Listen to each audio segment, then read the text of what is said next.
tema. Bueno, les queremos dar la bienvenida a todas las personas que están en línea y aquí en la habitación. La reunión va a empezar. Si necesitan traducción en español o en amhárico, por favor, déjenos saber y les podemos dar los servicios.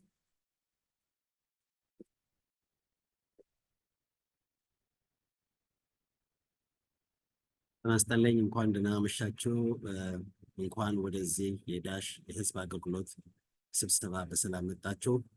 በአማርኛ ቋንቋ ለምትናገሩ በራሳችሁ ቋንቋ በሚገባችሁ መልኩ የሚያስተረጉም ስላለ በስክሪኑ ላይ የሚገኘውን የእጅ ምልክት በመጫን እባካችሁ አሳውቁን። አመሰግናለሁ።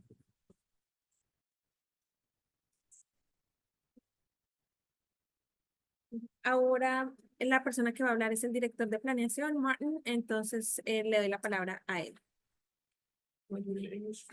Yeah. So the director of planning and transportation will start the presentation. So I'll hand it over to him. Thank you so much. All right, we are this is a new venue, so we're kind of getting used to it a little bit. Hopefully you guys can see me and hear me. Looks like we got audio and video. So welcome. Thank you guys for coming. Thank you for those that are joining online or viewing this later. My name is Martin Barna, and I'm the Director of Planning for Dash. We are here today and over the next few weeks out in the community looking for feedback, comments, and questions on our annual Transit Strategic Plan, which is our ATSP. And I've got a presentation here that will probably last maybe 10 to 15 minutes, if that, because what we really want to do is listen and hear from you guys, what thoughts you have, what questions you have, certainly related to what we're proposing here in the ATSP, but more so in general, just how we're doing as Dash as an organization, what are we doing well service-wise, where we can improve service-wise. And the idea is that any feedback we get here from you guys or from our other outreach mechanisms, we would be able to incorporate that into our revised final ATSP plan. So we've got our agenda here. I think we've done the welcome introductions. Thank you to Alex and Camilla for doing our translations. And again, I don't think I saw anybody who was requesting any translations online, so I'll just go ahead and get started. So I'm going to go through, explain what the TSP is, what it's supposed to do, briefly touch on some performance standards, which are part of that document, and then talk about some service changes, which are kind of the meat of the service, the strategic plan. And then at the end, we'll have some information on how to provide feedback, and then also have some Q&A. So, and though I did say we'll have Q&A at the end, please, if there are slides that are of interest to you, I'd rather not talk, straight through. So if you have questions, please stop me. And we will have someone monitoring the chat as well, in the online. So if you want to raise your hand, if you're online, please feel free to do so. Okay. So the ATSP is our Transit Strategic Plan. It's our annual service plan that we use every year. We go through this process in the spring to outline what our plans are for the upcoming fiscal year. That's FY25 in this case, which starts July 1st and runs through June 30th of 2025. Getting my years, gosh, I can't remember 2025. This is going to effectively replace our Transit Development Plan, our TDP, which is what we've done in years past every spring. The reason that we were making that change is because of a state requirement from DRPT, which is now has a lot more guidelines for what they want to see in this document. So we make sure we are adequately planning our service and make sure that we are evaluating our systems and making sure that we are meeting certain standards for performance. The plan itself is subject to public outreach and board review approval. So we will be, we've already presented this to the board last week, the board of directors for Dash, and we'll be doing a public hearing with them next couple of weeks. And then our final in April or May, we'll be looking for them to possibly adopt the revised plan. And the full plan is available at dashbus.com/strategic plan. So if you go to the website, you should be able to find it from there. So this is a little bit in the weeds right off the bat, but one of the things that is new about the ATSP that's different from the TDP is that we are required to develop standards for our service. We are supposed to compare our service to those standards each year. And if we are below standards in certain areas, that should inform what improvements we are recommending. So these standards are what we are proposing. These are not all the standards, but these are some of the ones that have changed or are most important. In terms of service, you can see the headway standards. These are meant to determine what the minimum level of frequency is for each type of route. I don't have the routes broken, the specific route categories spelled out here, but frequent routes would be lines 31, 35, 36. Those are the routes that are running every 15 minutes or better, 7 days a week. The local routes would be the other 30 routes, like the 30, the 32, 33, 34, which are not quite up to that level of frequent, but are still running 7 days a week. The commuter are the 100 series routes, the 102, the 103, 104. Those are the ones that only run on weekdays and are more geared towards commute patterns. And then the trolley is its own category, so it's a little bit of a different type of service. So you can see the minimum headway standards for each of those. The big update here is that we had previously had 60 minutes as one of our standards for our local routes during off-peak periods and weekends. And we, based on guidance from our board and just best practices, are now increasing that to 30 minutes. We want all of our local routes to run at least every 30 minutes, even on weekends, during middays, etc. We believe that's a much more useful standard. Routes that operate hourly are difficult to rely on. If you miss a route that runs every hour, that's really going to impact your day and ability to get to places like work and school. So 30 minutes is the standard. 15 is what we really shoot for frequent service, but 30 is at least the baseline that we have included here. A couple other things. Service availability is another standard. So for this one, we're basically looking at the entire city of Alexandria, where all the residents are located, and determining what percentage of those residents are within short walking distance of a bus stop that is served by frequent all-day service. So one of our frequent routes. So this was a big focus with our ATV, our Alexandria Transit Vision Plan, as well as our recent network redesign. We wanted to increase the number of people that have access to that useful service. It used to be down in the 30% range. Now it's up to 73%. Our minimum is 70%. So we want that to keep going upwards, so more people have access to that service, especially as the city continues to grow. So that's the service availability. And then there's other metrics here. I won't go into detail on these, but we've got ridership productivity, cost efficiency to make sure that we are being efficient with how we spend our resources and make sure we're getting riders with the service we put out there, safety, reliability, and accessibility. So those are just some other standards that we'll be using going forward. Any questions on those?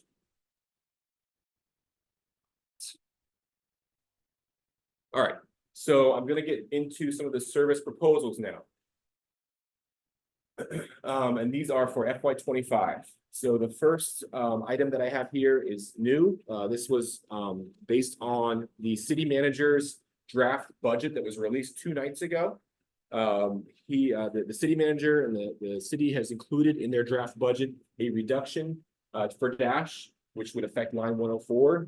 Line 104 runs from the Braddock Road Metro Station up to the Pentagon Metro Center via Park Fairfax. It goes up Cameron Mills, and then through Park Fairfax, and then 395 up to the Pentagon. It runs on weekday peak periods, bi-directional.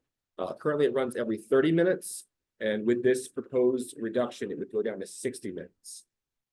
This is based on budget needs and increases in other areas related to Dash and other services. Certainly, this is not something that we want to put forward, but based on the increasing budget needs of Dash related to things like CBA and other programs, we are needing to look for ways to be more efficient, and this is one of the ways that was identified. Ultimately, the decision as to whether this would actually be implemented will be up to City Council. Our board will certainly weigh in as well.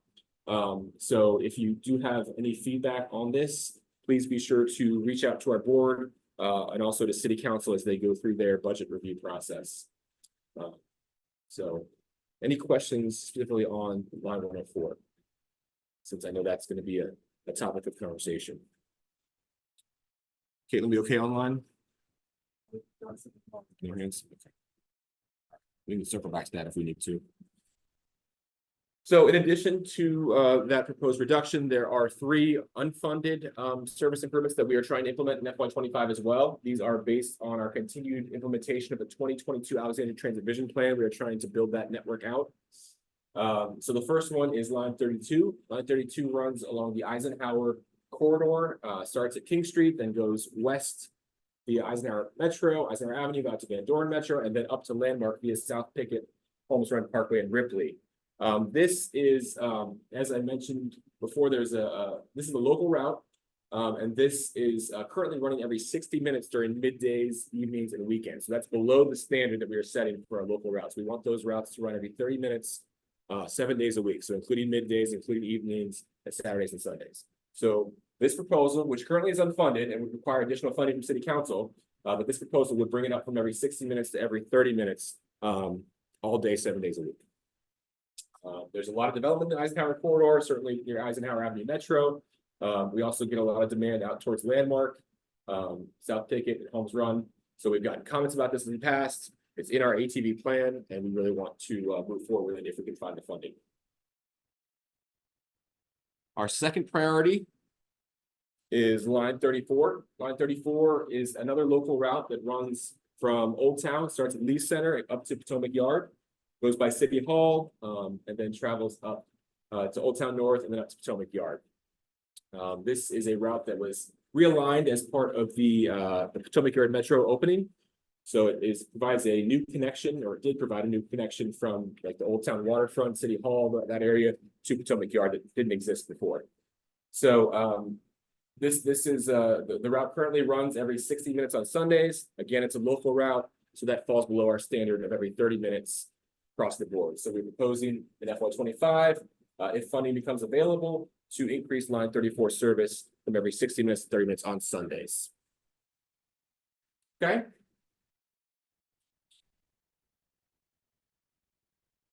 Third priority for FY25 is the line 31. Again, this is one that we've applied for. All three of these are ones that we've mentioned in previous years, but haven't been able to fund. So we're trying to continue to move forward, and these are our top priorities. So line 31, this is the route that starts out at NBCC Alexandria campus, goes by Park Center and then Bradley Shopping Center, the high school, and then comes down King Street into Old Town. As it stands now, the route on weekends and off-peak periods, actually half the buses stop at King Street and do not go into Old Town. So it's 15-minute service west of King Street, but 30-minute service in Old Town. So that means that a lot of people coming from the West End would need to transfer if they're going into Old Town. So what we're doing here is extending all those trips into Old Town. So it's 15-minute service for the entire length of the route. And therefore, you don't have people needing to make transfers unnecessarily at King Street Metro, which provides much better connection from Old Town in the West End. And that is, again, part of our 2022 ATV plan. That's just kind of an overall network improvement that would help a lot of people, because a lot of people are moving from west to east, and currently they're having to make possibly multiple transfers.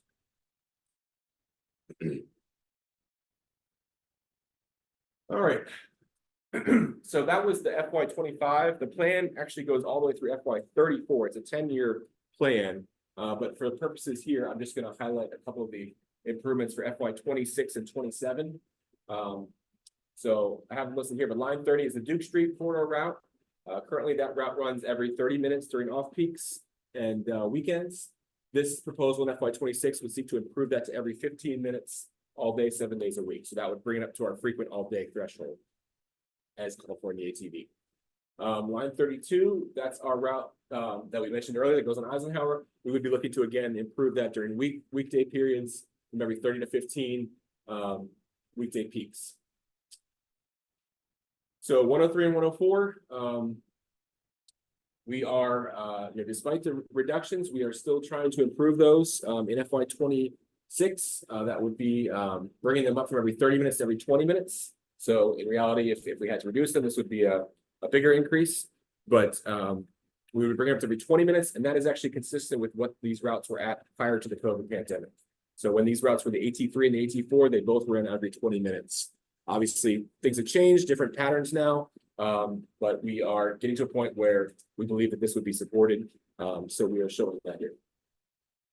And then one more note on FY26.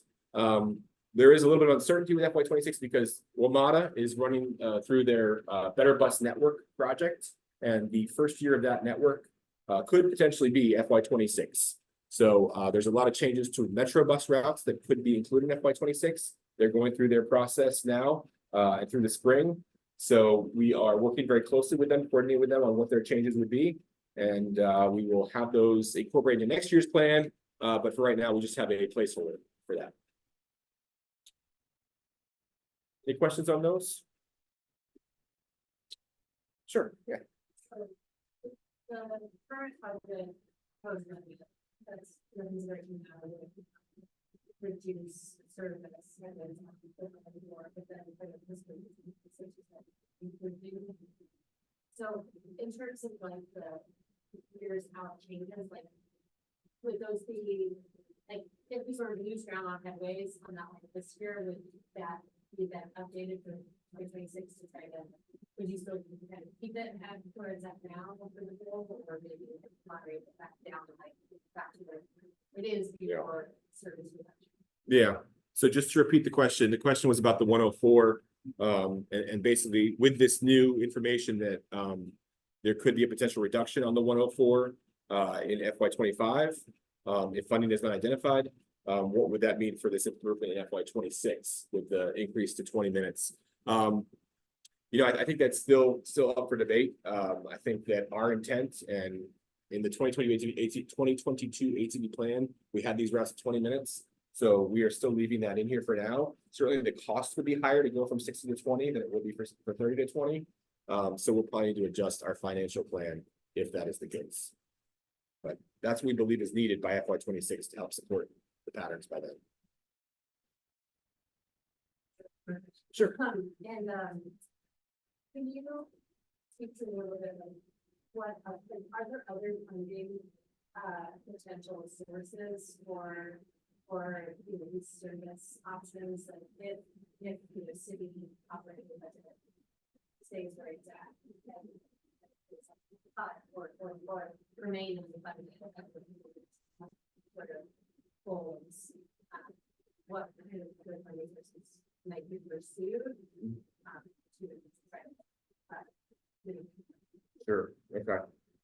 So just to try to paraphrase real quickly, are there other funding sources that are available if we need to, if the city funding is not available to sustain these improvements?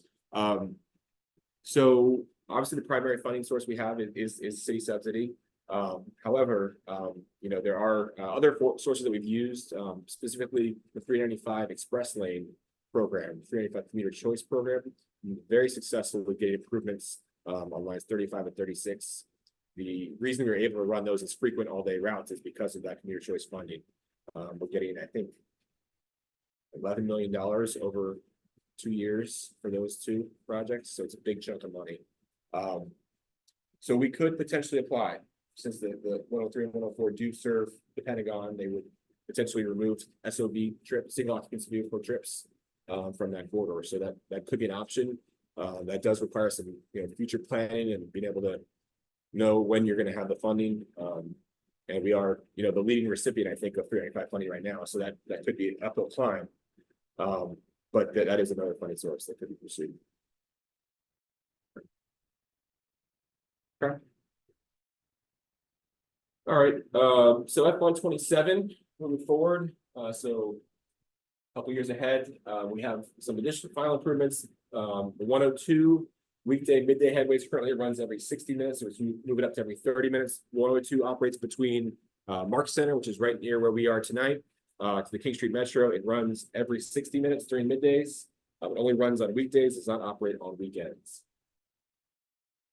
And then the King Street Trolley, the ATP plan had called for an extension of the King Street Trolley. Currently runs from City Hall to the King Street Metro. This extension would move it from King Street Metro all the way to Eisenhower Metro. So it would go City Hall, King Street Metro, and then Eisenhower Metro to help serve some of the increased density and growth we've seen in that area. And then the hours could potentially be extended as well to cover the morning. Currently, the trolley only runs from 11 a.m. to 11 p.m. So this would potentially extend that earlier in the morning. And of course, the trolley is a service that we operate slightly differently from the rest of our service. So City Council does have more purview of the trolley. So some of these changes would need to be approved by City Council to be implemented. And then finally, we have the West End Transitway. This is the other bit of uncertainty. We have the West End Transitway. We're currently conducting a plan with the with the city of Alexandria, WMATA, and some consultants to determine the operating plan for Western Transitway that will determine who is operating it, whether that's Dash, WMATA, or a third party. And then also what the service levels would be and any adjustments to the alignment of the Western Transitway or adjacent existing routes. So that is in progress. It's going forward the next couple months here, but by the time we come back here next year, we will have the information on what the effects of that will be in terms of Western Transitway, you know, who's probably going to operate it, and then what the effects are on routes like 35. So the Western Transitway basically follows the 35 alignment. So the 35 would be mostly replaced, but there are some parts of 35 that would need to be served by a different route. Any questions on FY27? Okay, online, Caitlin? Yes, we've had some more people join in the last about 10 minutes. Okay, great. So we're just finishing up here, and I'll be able to open up for questions in about after another slide or two here. Okay, so those are kind of at high level our changes that we've got proposed. How can we provide feedback? Obviously, these community meetings are a great place to have more in-depth discussions, questions and answers about these changes and how they might affect the community or you and your families. So happy to take any questions and feedback here. I don't have the dates listed here, but we've got the meeting tonight at Del Pepper. We also have one coming up. We believe it's being finalized, but March 14th at Cora Kelly Elementary in Alexandria. And then our final community meeting will be March 25th at City Hall. What's that? Oh, public hearing. Yes, thank you. Yeah, and also there's a public hearing at our board meeting on March 13th, which is Wednesday, March 13th. That will be at City Hall as well at 5:30. So I've got that up here. We'll also have some pop-up events. Week of March 11th through 15th, we're celebrating our 40th anniversary for Dash. So we're really excited about that. We're going to do some pop-up events. We'll also be sharing some information about the Transit Strategic Plan as well. At the website, social media, email, and telephone, whatever you prefer. We would just love to hear any comments or questions that you all might have. Right. There's our rider celebration we had last year. And I'm happy to take any questions or comments that you might have about, maybe if we could start with comments or questions related to the ATSP, and then after that we can shift to more broad topics related to anything and everything Dash. Oh yes, if you have a question on your online, please, if you could raise your hand. I think there's an icon for it. Is it near the bottom of your screen? There should be a raise hand function. So please do that, and Caitlin will unmute you so that you can ask your question. But maybe we'll start with anybody in the room that has any questions or comments based on what you've heard tonight. Sure. But first, thank you for the presentation. Everything presented, everything presented looks great, other than the possible reduction service for the 104. I think one of my concerns for that I want to see if it can address is that there's currently no mention of increasing service for line 35. I know you and I were touching on that earlier. We're just wondering like the possibility of currently evening service from 8 p.m. to midnight every 30 minutes. But as a rider who often takes the bus from that time, the buses at that point can still actually end up, at standing capacity, crush loaded, and oftentimes delayed leaving from the dock for people who are running sprinting to catch the bus and getting up there, so it'll be another 30-minute wait. And so just wondering, is the possibility of increasing frequency from every 30 minutes to 20 minutes during the evening time, just to help balance some of that out, increase reliability of the station, but also just to, move more people, frequency is freedom. And so, in line with also keeping with the frequency in the station for FY26, that's something that could be taken under consideration before more permanent decisions are made. It needs to be like the Western Transitway for FY27. Sure. Yeah, and hopefully that came through. But just a very, very brief paraphrase. Concerns about the drop off in frequency on line 35 after I think it's 7 or 8 o'clock. It goes to 30 minutes. It's 10 minutes all day, but then it drops off to 30. And obviously there's a lot of people that need to use it. So seen a lot of crowding there. So it's great piece of feedback. That hasn't been as much of a focus, but it's something that we need to look at the data for a little bit more closely. I think we're focused on getting to the West End Transitway and that operating plan, but that's FY27, which is 3 years away basically. So the question is, I guess, is there something that we could do in the near term to add some more resources in the evening? And I don't have a good answer for you now. It might be a situation where we can look at trip. I mean, if we're looking at a situation where we can't add resources, can't add budget, that might be something we can look at. Are there other trips that are doing as well? And maybe shifting some resources to run that 20-minute service a little bit later and taper it out later. But that's really good feedback. So we will include that in our compilation of all the comments. So thank you. Thank you very much. Sure. Anything else from the room? Yes. So, as the presidential focus on services to clarify the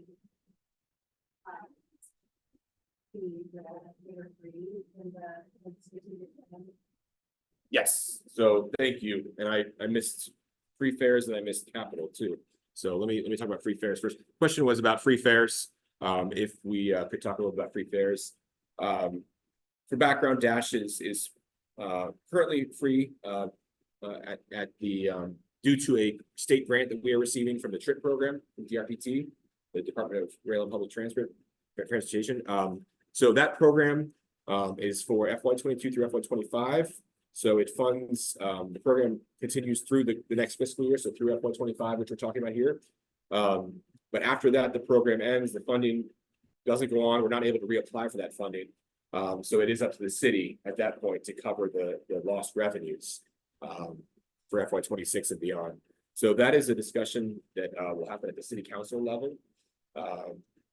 It's hard to provide any really 100% assurances, but the indication we've got is that the program is very successful, very highly regarded, especially among city leadership. So they are trying to prioritize keeping that going for as long as they can. So we have no indication that it would be stopping after the program runs out, but certainly there are other factors at play. So, but at least through FY25, so through this next fiscal year. And then I didn't mention it in my presentation, but included in the ATSP is also a capital improvement program section that talks about a lot of the bigger projects we have. We have a facility expansion. We have our electric bus program.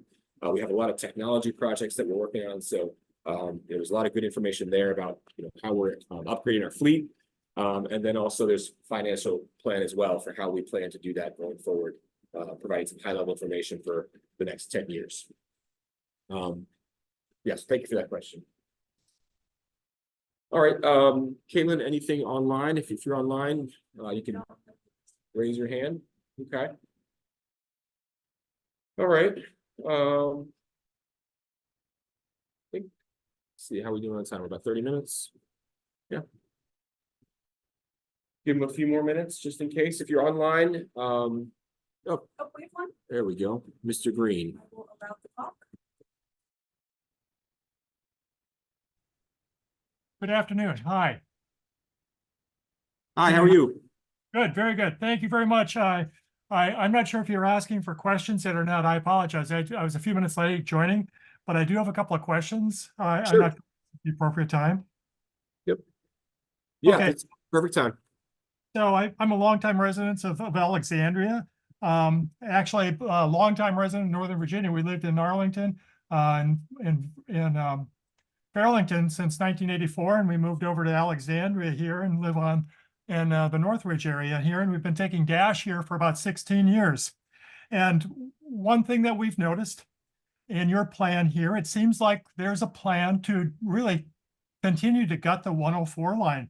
And so to me, that's really critical too. I had to basically, because of the reduced service of the Dash 104 tonight, I had to run to the Pentagon to pick my wife up because she takes a bus from Maryland to the district, and then she takes Metro from to the Pentagon, And then she historically misses the bus at the Pentagon by 5 minutes. And so she's already had an hour and a half commute, and now I run to the Pentagon in a car to pick her up. And so we just got home, and that's why I was a little bit late. But anyway, my point is that about 10 years ago, Dash tried to reroute and reduce the service of the North Ridge and Park Fairfax neighborhoods. There was a strong citizen meeting within Park Fairfax that strongly objected with that plan, and Dash backed off.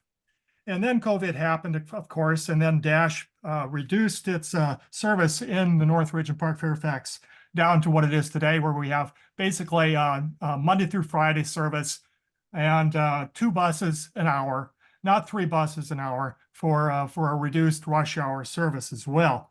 And so my bottom line here is that over the last 6 months here, there's been a resurgence of riders on the Dash bus on the 104 line. There's standing room only, typically at 7:30, 8 o'clock, 8:30 buses that go to the Pentagon. Yeah, there's maybe not that many people on the bus at 6:30 in the morning. There might not be that many people on the bus at the 9:30 on the last bus of the day. But the main rush hour, the commuters that are coming in from Alexandria to get to the Pentagon, we can get there in 12 minutes to the Pentagon. And yes, there's alternate means to get to the Pentagon and to get to Metro. That's true. We can take the 36 or some other bus too. We can walk 45 minutes or something like that down to Metro Station at Braddock. The service that Dash is committed to for the North Ridge and the Park Fairfax area is greatly diminished. That's my point here. So I'm wondering, by the plan that you have now is to go to 1 bus an hour. Is that correct? That's what I saw in the paper that on the email that came out. So we will go from 2 buses an hour down to 1 bus an hour only during rush hour. So if that is the plan, I think you will definitely see a continued drop in ridership on the Dash bus. So if you don't really want anybody on the Dash 104 bus, why don't we just discontinue the Dash 104 bus today? Because the taxpayers of North Ridge and Park Fairfax, the guys that are paying for the free buses today, we're not getting any service. If you're going to 1 bus an hour, what is the need to even have a Dash 104 line? I do notice that, the Dash 103 line was a comparable line, was very similar. We always had the same schedules, but you're not changing the Dash 103 line. So that's basically my comment here. As a taxpayer here again, we've got free buses. Why don't we charge a fee? Everybody I've talked to Mayor Allison Silverberg, none of us understand why we don't pay at least something to keep our buses maintained, clean, and safe, so that we don't have panhandlers on the buses as well. And so that's an objection I have is my wife's been accosted twice over the last 6 months by a panhandler riding on the Dash 104. Over. Thank you. Very sorry to hear that, sir. And thank you for your comments. I'm just going to, I guess, paraphrase them for make sure we can capture them in our notes. But I did send you an email too. So there was an email that was perfect. that basically put it out all these points. Okay, sounds except the panhandler. I didn't talk about the panhandler. Okay, and my colleague has just let me know that we did get your email. We did get your email, so we have that for documentation. And yes, so yes, you are correct. That would be a reduction from every 30 minutes to 60 minutes. So it'd be 1 bus per hour, which yes, certainly valid concern that would not be useful at that point. I did see on a Dash meeting about a month ago that there was some discussion about returning to a 20-minute bus during rush hour. So how does this compare with what you showed the board of directors about 5 or 6 weeks ago? Yes, so we are still proposing in FY26 that we want to bring the 103 and 104 up to 20 minutes, which is consistent with what it was Yes. Back in the pandemic. This current situation with the reduction is based on an unprecedented budget situation with Dash and with the city. Well, Where why don't you return the fare? Because the bus drivers I talked to the bus drivers. I'm not a silent person. I talk to our bus drivers and I ask them how it's going. And they're not happy either. They're saying they're not getting pay raises and they don't know why the buses are free. Okay, well, thank you for the comment.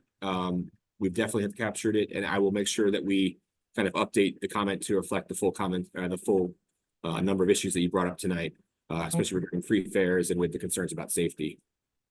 That's certainly. And you might as well, if you want to save some money, kill the Dash 104 line because you're not giving any service now, or in the future anyway. Okay. All right, well, thank you, sir. Appreciate that, Mr. Green. Thank you. All right. See Mr. Fleming. Hold on one second, Mr. Fleming. We'll get you unmuted. Okay, Yeah. you should be unmuted. I am. Thank you. And I'm Mrs. Fleming just in case, but I'm that's a sorry about that. common mistake my whole life. Could you just tell me, I know you mentioned that in 2026, the city would have to pick up the lack of funding for the free buses. How much is it costing in the grant each year to provide the free service? And thus, how much would the city have to pay in 2026 to continue the free fares? Thank you. Sure. Thank you for the question. And the question was the cost of the free fare program. I can tell you that before the pandemic, Dash typically brought in about $4 million in a typical year with fare revenues. So the grant funding that we've received has been able to offset some of the lost revenue, but not all of it. So certainly ridership has gone up since the pandemic. Dash is actually one of the only, if not the only, bus system in the DC area that has surpassed its pre-pandemic ridership levels. So certainly if you return to fares, that would maybe not be the case. But I think 4 million was the number that we had before the pandemic. And that's perhaps a good reference point. Does that answer your question? So the grant is covering that each year, the grant that you referenced that you're getting from the TRIP program or whatever, is that a 4 million a year, basically what you're receiving now to keep? No, it doesn't cover the full amount. It's a partial grant. It started off covering about I think 80% or somewhere around there of the annual. In the first year, it covered 80%, and then it kind of comes down a little bit. The intent of the grant is that the program will fund the start of free fares, and then the cities are encouraged to take ownership, and they would fund beyond the first 4 years. So city council would be responsible, and city subsidy would be responsible if we are not able to find other funding sources. Okay, so now there is if the grant is not paying the full freight now as you're into the latter years of the program, is the city providing a subsidy now in addition to the grant? Yes, the city is covering a portion of the lost fare revenue. And what would that be? How much would that be per year? I do not have that information. We are in the final stages of drafting our annual fare free program report, which will probably come out in the next week or so. And we would have probably information related to that in that report. So we will be putting that next week or so. Okay, thank you. Sure. Yes. I noticed in some of the city manager's budget documentation that found savings, cost savings through administrative efficiencies and things like that. I won't ask you for numbers on the spot, but will the Dash fare free report also talk about are there savings that come into play by the collection of fares? Yes. Yep. Yeah. So the question was, are there savings that Dash incurs from not collecting fares? And the answer is yes. And that the report does cover that. We've got savings from not having to maintain the fare boxes in the same way that we did before. We had a mobile ticketing app that we had to have as a payment option, and we were able to discontinue that because it wasn't as necessary. So there was some savings from that. There's also the regional agreement with WMATA. We have to pay into that agreement every year in order to maintain the fare boxes and get the data out of the fare boxes. So in FY25, we would not have to pay that amount, which is a significant amount. And then, the costs of actually purchasing new fare boxes are quite significant too. I should note that it's in the multi-million-dollar range. So there are a lot of costs associated with fare collection, and it's not something that could just be turned right back on. Follow up? Yep. Yeah, so sorry, this may be a very tough question, but if I'm understanding correctly, if like in 2025 or 2026, Dash decided, let's just go back to collecting the fares, it would not necessarily be a net $4 million gain. Right. And revenue. Like, I mean, it could be $4 million in revenue, that there would be net from additional expenses. That's correct. Yeah. So the question was, if we went back to fare collection in FY26 or whatever year, would we just immediately recoup that $4 million? And the answer is no. There would be costs associated with returning to fare collection, like I just mentioned, purchasing new fare boxes. But once we have now are at the end of their useful life, and are 20 years old in some cases. And then also we lose some of the savings that I just mentioned. So yeah, thank you for that question. So, Ms. Patterson, hold on one second. All right, Ms. Patterson, we can hear you now. Hi, thank you. I joined a little bit late, so I don't know if this was covered earlier in terms of the free fare program. Has Dash considered, or the city looked at different kind of like, I don't know what the better word for it, not surge pricing, but a hybrid pricing where, as opposed to saying all free or all go back to paying for everything, if there was some kind of hybrid where maybe, I don't know about certain routes, but maybe certain times distinguish between peak times and not peak times, that you would pay or not pay, where some of the cost, obviously it wouldn't offset everything, but some of the costs might be able to offset. And I don't know what that model, I don't know what is the determination to who pays during which times of day or which routes or anything like that. So I don't know, but I don't know if that's something that you guys have kind of studied or looked into. And I do just want to say that I am a big proponent of the free fares, only just because I do in my professional work with underserved and marginalized communities. And so I know that transportation is a huge barrier for their economic stability when that exists, and having the free fares for the type of communities that I work with is super important. So I do support that, but I totally understand, we can't operate for free, for, money's got to come from somewhere. So I didn't know if some kind of a hybrid model was ever studied. Yeah, thank you very much, Ms. Patterson, for the question. So back before Dash went to our fare free program, we did a study with the city where we did look at some of the things that you just talked about, some of the hybrid programs, and those are common. I think Arlington has something where they have some trips are free during peak periods. So those are certainly something that are being piloted in other areas. The specific programs that we looked at in our study, and that was back in 2019, I think 2019 or 2020. The specific programs we looked at was a low income program where if residents fell below a certain income threshold, they would be eligible for free or reduced transit passes. And that's something that DC is talking about, and in other places as well. The conclusion that came out of the study was that the free fare program, though it was more expensive, would reap much greater benefits from across the entire community and would much better advance the goals of the city, which were to encourage transit usage by reducing barriers to transit, and then also helping low-income residents in particular, but really the city as a whole, to recover from the pandemic. And we found that really when you have to implement some sort of means testing or an income verification program, you really reduce the participation by a significant margin. We had looked at a lot of different other case studies, and it was just a huge difference in terms of when you have to fill out paperwork and you have to meet a certain income level, how much the participation went down and how much the benefit went down. And also, not to mention, I mean, just the fact that, there are families that would be just above that income threshold that, would also really benefit from the program, and they wouldn't be eligible just because, they're just slightly above that level.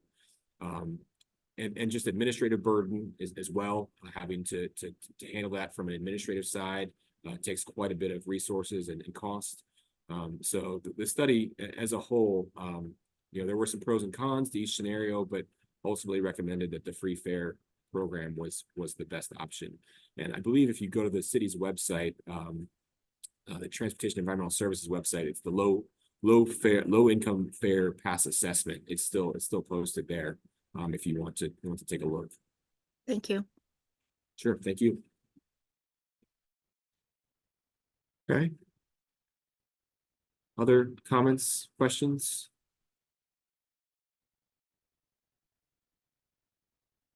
Please, if you join late, we've gone through the presentation. I talked about some of the ATSP, the strategic plan. I talked about some of the service changes that could affect some of the different routes. The full plan is available at dashbus.com/strategic plan. So if you joined late or haven't had a chance to take a look, that's where you can find the full document. And I mentioned we've got some meetings coming up. So that's another opportunity, as well as the public hearing at the board meeting on March 13th. So kind of pause here for a few more moments, just in case there's anyone else that wanted to ask any questions about potential service changes. And also if you just have any questions in general about Dash, anything that you're seeing out in the community, it doesn't have to be related to the TSP at this point.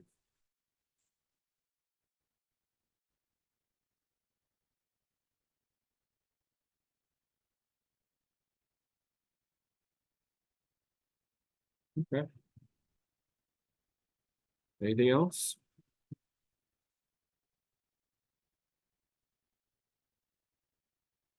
All right. Going once, going twice. Do we have more people that have joined in the last few minutes? Not really. No. Okay. Well, I just want to reiterate that this recording will be available on Facebook, or will it be available online? Not tonight, but or YouTube as well. Okay, so Facebook, YouTube. So if you're just catching the end, you can watch on Facebook or YouTube. It'll be posted by tomorrow, and you can feel free to submit comments through the methods listed here. But thank you for those that joined. Thank you for all the comments and questions. We'll be including those in the documentation that we provide to our board of directors, who is responsible for making the final decisions, and we'll try to incorporate the comments as we can. All right, well, thank you very much, and hope you have a great rest of your evening.